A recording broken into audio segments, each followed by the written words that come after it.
सर्वशक्तिमान प्रभु यीशु मसीह के महान और सामर्थी नाम से आज के नए दिन के लिए मैं परमेश्वर का धन्यवाद देता हूँ।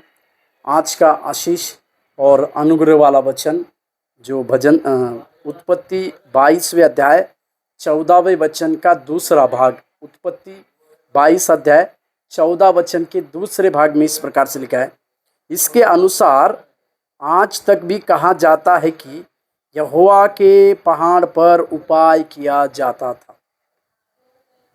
अब्राहम उस विश्वास के साथ कि परमेश्वर उससे अपने पुत्र इसहाक की बलि को नहीं लेगा, इस विश्वास के साथ बलिदान करने के लिए उस मोरिया पहाड़ पर चल रहा था। अब्राहम का बलिदान ये विश्वास की या आज्ञाकारिता की चरम परीक्षा थी और भविष्य के बलिदान की एक झलक अब्राहम को परमेश्वर दिखा रहे थे, क्योंकि अब्राहम इस बात को जानता था कि कई बार उसने परमेश्वर को बलिदान किया। उस समय उसके पास एक मेमना होता था और उस मेमने की बलिदान अब्राहम अपने परमेश्वर को करता था।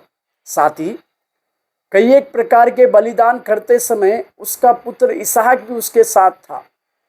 ये पहली बार नहीं थी जब अब्राहम परमेश्वर के लिए बलिदान कर रहा था, पर यह पहली बार ऐसी भी थी जब एक भेड़ नहीं था और एक अकेली सुनसान जगह पर परमेश्वर अब्राहम से अपने पुत्र की बलि को मांग रहे थे।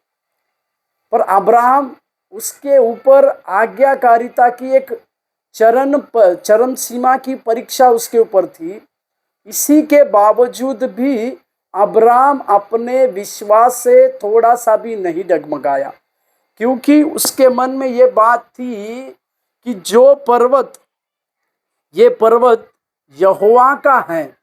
यहाँ पर स्वयं परमेश्वर या यहाँ पर स्वयं यहोवा अपने लिए बलि का, अपने लिए भेड़ का प्रयोजन खुद करता है। इसे अपने उन बाप दादाओं से उसको पता था। इसी के लिए अब्राहम के मन में उस पर्वत पर जाते समय ये था, मैं जिस परमेश्वर की भक्ति करता हूँ, जिस परमेश्वर ने मुझे मेरे शहर से निकाल कर उसका सेवा के लिए लाया है, वो परमेश्वर भेड़ का उपाय अपने आप कराएगा। इसी के लिए लिखा है ये पर्वत यहोवा का था।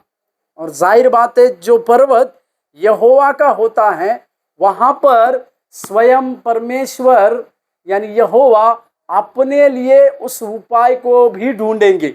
इस प्रकार का बड़ा विश्वास अब्राहम के पास था।